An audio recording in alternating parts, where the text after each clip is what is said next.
Hello दोस्तों, नमस्कार। SM किसी चैनल में मैं आप सब लोगों का दिल से बहुत बहुत स्वागत करता हूं। फर्स्ट टाइम विजिट किया जरूर चैनल को सब्सक्राइब कर लेना, बेल आइकन को हिट करके ऑल सिलेक्ट करके रख लेना। चैनल का लिंक ऊपर आई बटन पे नीचे डिस्क्रिप्शन में मिल जाएगा। एंड आज के दिन की बात करें, जितने भी इंपॉर्टेंट वीडियोज है सबके लिंक नीचे डिस्क्रिप्शन में दिए हैं, आप चाहो तो उनको भी कवर कर सकते हो। तो चले दोस्तों, फिलहाल इस वीडियो को स्टार्ट कर लेते हैं। सो दोस्तों, इस वीडियो की अगर हम लोग बात करें, कुछ इंपॉर्टेंट खबरें हैं, राइट। आप बोल सकते हो 2-3 खबरें यहाँ पे फिलहाल बाजार में चल रही है, वो मैं आप लोगों के सामने यहाँ पे रखना चाहूँगा। मतलब कुछ अपडेट्स आप लोगों को पता है यहाँ पे होने चाहिए। तो चलिए शुरुआत कर लेते हैं। सबसे पहले पॉइंट नंबर 1, मतलब खबर नंबर 1 जो कि बहुत ही इंपॉर्टेंट है कल के दिन के हिसाब से, तो वो है आरबीआई। आप सभी लोगों को पता है आरबीआई के एमपीसी की बैठक हम लोग को देखने को मिली है। एंड उसका जो आउटकम है वो हम लोग को कल देखने को यहाँ पे मिलने वाला है। सो हर किसी का कल सुबह जो फोकस रहने वाला है वो शक्तिकांता दास जी के ऊपर यहाँ पे रहने वाला है। अभी अगर हम लोग देखा जाए तो आप सभी लोगों को पता है कि 2 ही ऑप्शन हम लोग को ज़्यादा वोट करते हुए देखने को मिल रहे हैं कि 25 बेसिस पॉइंट का यहाँ पे रेट हाइक होगा या फिर रेट हाइक होगा, मतलब होगा ही नहीं करके, ना रेट हाइक ना रेट कट। तो यही 2 ऑप्शन देखने को मिल रहे हैं। सो इससे रिलेटेड हम लोग को ज़्यादा चर्चाएं होते हुए देखने को मिल रही है। सो देखा गया तो सबसे ज़्यादा वोट तो हम लोग को 25 बेसिस पॉइंट के रेट हाइक्स को ही देखने को यहाँ पे मिल रहे हैं। रीज़न बहुत ही क्लियर है कि हमारा ही इन्फ्लेशन का खुद का डेटा 6% के दायरे के अंदर अभी तक नहीं है, जैसे कि आरबीआई ने खुद बोला था कि Q4 में हम लोग 6% के अंदर आ जाएंगे करके। सो वो अभी तक देखने को नहीं मिल रहा है। एंड उसके पहले ही रेट हाइक को रोक देना ये जल्दबाजी साबित हो सकती है। प्लस उसी के साथ साथ बीच में ही हम लोग को एक ज़बरदस्त सरप्राइजिंग वाली न्यूज़ देखने को मिली। कौन सी? OPEC plus. यस दोस्तों, ओपेक प्लस ने क्या डिसीजन ले लिया कि मई ऑनवर्ड्स वो 10 लाख बैरल प्रतिदिन जो उनका ऑयल का प्रोडक्शन है उसको कट करेंगे। जैसे ये खबर आ गई तो क्रूड जो हम लोग को 70 के रेंज में चलता था वो अभी वापस 80 के रेंज में आ गया। सो इस चीज़ के चलते तो हम लोग कह ही सकते हैं कि जो उम्मीद थी एक कि शायद से रेट कट ना हो करके, राइट, रेट कट या फिर रेट हाइक ना हो करके कुछ भी आरबीआई डिसीजन नहीं लेगा, इससे रिलेटेड जो वोटिंग परसेंटेज था वो सब कुछ हम लोग को खत्म होते हुए देखने को यहाँ पे मिल रहा था। मतलब इसके चांसेस बहुत ही अभी ना के बराबर देखने को मिल रहे हैं। वैसे तो होने के लिए कुछ भी हो सकता है, मार्केट है, बट हम कह सकते हैं अभी इन सभी चीज़ों को अगर हम लोग जोड़ कर देख ले तो 25 बेसिस पॉइंट का रेट हाइक ही शायद से कल यहाँ पे बाजार अनुमान लेकर चल रहा है। सो देखा गया तो सरप्राइज होने के चांसेस बहुत ज़्यादा कम है। सो कल के दिन की अगर हम लोग बात करें तो सबसे इम्पॉर्टेंट पैरामीटर क्या रहेगा, तो दोस्तों वो रहने वाला है कि एफओएमसी नहीं, एमपीसी की बैठक में जो भी फैसला लिया जाएगा आरबीआई के ओर से, ठीक है, मेंबर्स की ओर से, वो सुनाने के बाद शक्तिकांता दास जी की कमेंट्री प्लस उसी के साथ साथ आरबीआई का या फिर एमपीसी का जो आने वाले समय का जो फोरकास्टिंग रहेगा, राइट, वो सबसे इंपॉर्टेंट रहने वाला है। फोरकास्टिंग मतलब अभी इसके बाद Q1 देखने को मिलेगा, Q2 देखने को मिलेगा, Q3 रहेगा, Q4 रहेगा। कौन से? ये जो नया साल जो स्टार्ट हो रहा है उससे रिलेटेड आरबीआई क्या एक्सपेक्ट करता है, एमपीसी क्या एक्सपेक्ट करता है कि इन्फ्लेशन कब तक कंट्रोल में होगा, तो वो देखना सबसे ज़्यादा इंटरेस्टिंग फैक्टर यहाँ पे रहने वाला है, राइट। बाकी अगर हम लोग चीज़ों की बात करें तो जैसे मैंने आप लोगों को बताया कि 25 बेसिस पॉइंट का रेट हाइक ये हर किसी को ऑलमोस्ट यहाँ पे पता ही है करके। सो ये सबसे इंपॉर्टेंट चीज़ है जिसके ऊपर हम लोगों ने अच्छा खासा फोकस बना के यहाँ पे रखना है। प्लस उसी के साथ साथ उसके बाद आपको पता ही है प्रेस कॉन्फ्रेंस होते हैं, सवाल जवाब किए जाएंगे, ये देखना भी एक इंटरेस्टिंग फैक्टर यहाँ पे रहेगा। एंड जैसे कि आपको पता ही है कि एफओएमसी की बैठक में भी 25 बेसिस पॉइंट का रेट हाइक हो चुका है, तो इसीलिए रेट हाइक ना होना इसके चांसेस तो हम लोग को बहुत ही कम देखने को मिल रहे हैं। तो कल 25 बेसिस पॉइंट का रेट हाइक ये आप लोगों को देखने को मिलेगा। एंड प्लस देखना है कि आरबीआई का नया फोरकास्टिंग, जैसे कि उन्होंने लास्ट वक्त बोला था कि Q4 में हम लोग इन्फ्लेशन का जो 6% का दायरा है उसके अंदर आएंगे करके, तो इस वक्त कौन से क्वार्टर का वो अनुमान देते हैं, Q1 का ही या फिर 2 का, 3 का, 4 का, एंड ओवरऑल फाइनेंशियल 24 का भी क्या फोरकास्टिंग देते हैं, ये देखना सबसे ज़्यादा इंटरेस्टिंग एंड इंपॉर्टेंट पैरामीटर यहाँ पे रहने वाला है। तो इस चीज़ के ऊपर बाजार का ज़्यादा फोकस ज़रूर रहेगा।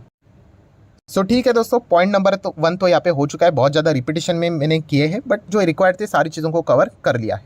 अभी आ जाते हैं दोस्तों पॉइंट नंबर 2 की ओर। मतलब तो दोस्तों आप लोगों को पता ही है कि मल्टीपल रिपोर्ट्स आते रहते हैं। अभी हर एक रिपोर्ट को तो हम कवर नहीं कर सकते, बट जो भी अगर आपको स्टडी करने हैं इन रिपोर्ट के चलते आप बहुत सारी चीज़ों को स्टडी कर सकते हो।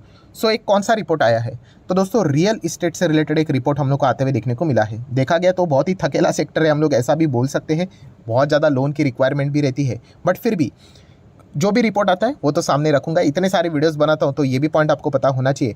तो रियल इस्टेट की जो रिपोर्ट है वो कौन से जगह से आ रही है।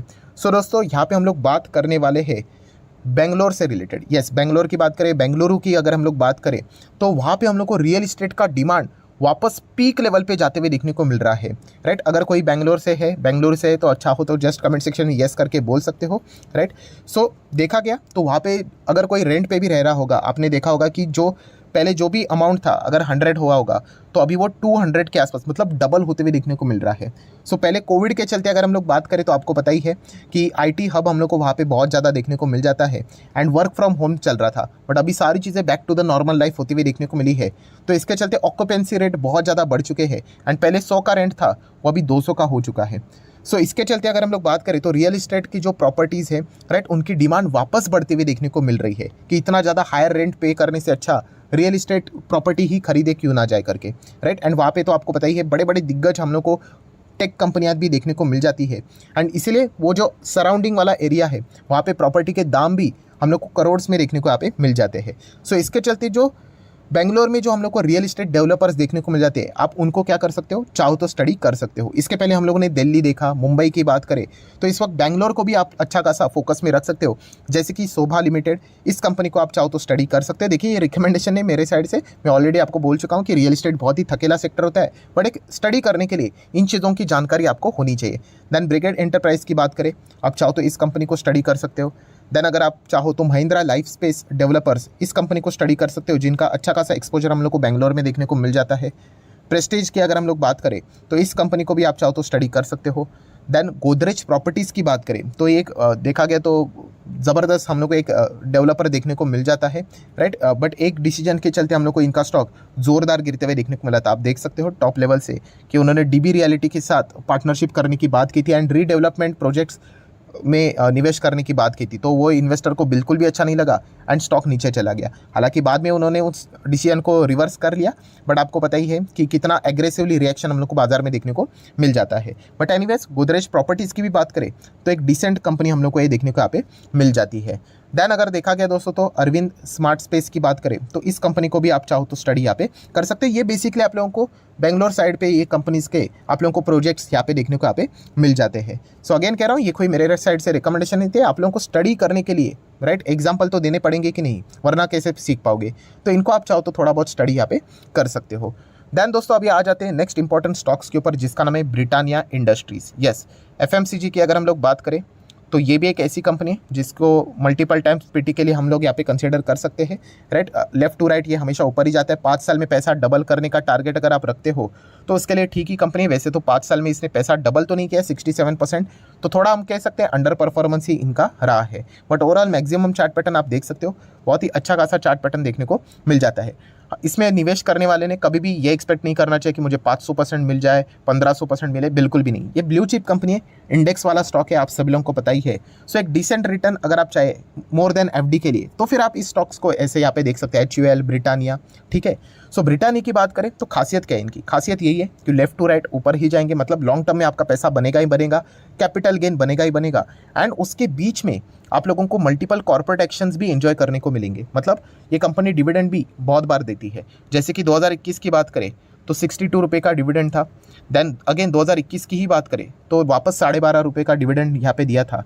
2022 की बात करें तो 56.50 का डिविडेंड दिया था एंड सिमिलर वे इस वक्त भी कंपनी ने डिविडेंड की घोषणा कर दी है, कितने का, 72 रुपये का डिविडेंड।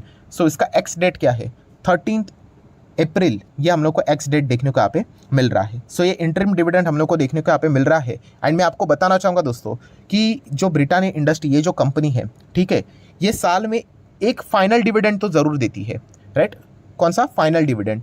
सो आप यहाँ पे ये एक्सपेक्ट कर सकते हो दोस्तों कि ये इंटरिम डिविडेंड जो 72 रुपये है उसके बाद एक और डिविडेंड आपको आ सकता है। देखिए कोई कंपल्शन वाली बात नहीं है, बट हिस्ट्री के मुताबिक जो मेरी स्टडी कहती है फाइनल डिविडेंड भी ये देती है। तो इंटरम डिविडेंड दे दिया तो फाइनल डिविडेंड भी शायद से अभी वापस हम लोग को नंबर्स देखने को मिल जाएंगे, उसके बाद एक और डिविडेंड आप एक्सपेक्ट यहाँ पे कर सकते हो। तो इस डिविडेंड की बात करें 72 रुपये का तो उसका 13 अप्रैल ये हम लोग को एक्स डेट देखने को मिल रहा है। आपको पता ही है कि 13 अप्रैल को आप खरीदने जाओगे आपको डिविडेंड नहीं मिलेगा, उसके एक दिन पहले 12 अप्रैल ये आखिरी दिन रहेगा। अभी 12 अप्रैल को मार्केट चालू है क्या, एक बार चेक कर लीजिए, अगर चालू है तो 12 अप्रैल आखिरी दिन है। अगर वहाँ पे कोई पब्लिक हॉलीडे या फिर सैटरडे संडे तो फिर उसके पहले का दिन 11 अप्रैल। अभी 11 अप्रैल को भी छुट्टी है तो उसके पहले का दिन 10 अप्रैल, राइट। ये भी चीज़ ऑलरेडी आप लोगों की बेसिक चीज़ें हैं, ये मैं ऑलरेडी आप लोगों को यहाँ पे सिखा चुका हूँ। बट वैसे मैंने आप लोगों को मल्टीपल टाइम कहा है कि सिर्फ डिविडेंड के चक्कर में शेयर खरीदना नहीं होता है। बट अगर आप एक 5 साल में अगर पैसे को डबल करने का ही चाह रखते हो तो फिर ब्रिटानिया जैसी कंपनी कोई बुरी कंपनी तो यहाँ पे नहीं है, प्लस आपको डिविडेंड से भी अच्छे खासे रिटर्न्स मिल जाएंगे। सो जितने भी इंपॉर्टेंट पॉइंट्स थे वो मैंने सारे कवर यहाँ पे कर लिए हैं। सो अगर आप लोगों को वीडियो अच्छा लगा होगा तो चाहो तो आप इसको लाइक एंड शेयर कर सकते हैं। डीमैट अकाउंट अगर आपने अभी तक ओपन नहीं किया है तो लिंक नीचे डिस्क्रिप्शन में 25 वीडियो की लिस्ट आपको बिल्कुल फ्री ऑफ कॉस्ट मिल जाएगी। आपका नाम, कौन सा अकाउंट आपने लिंक के थ्रू ओपन किया है, प्रॉपर्ली कमेंट सेक्शन में मेंशन कर देना। तो हफ्ते भर के अंदर अंदर सारे लेक्चर्स मेरी साइड से फ्री ऑफ कॉस्ट प्रोवाइड कर दी जाएंगे ताकि आप शेयर मार्केट को आसान भाषा से सीख सको।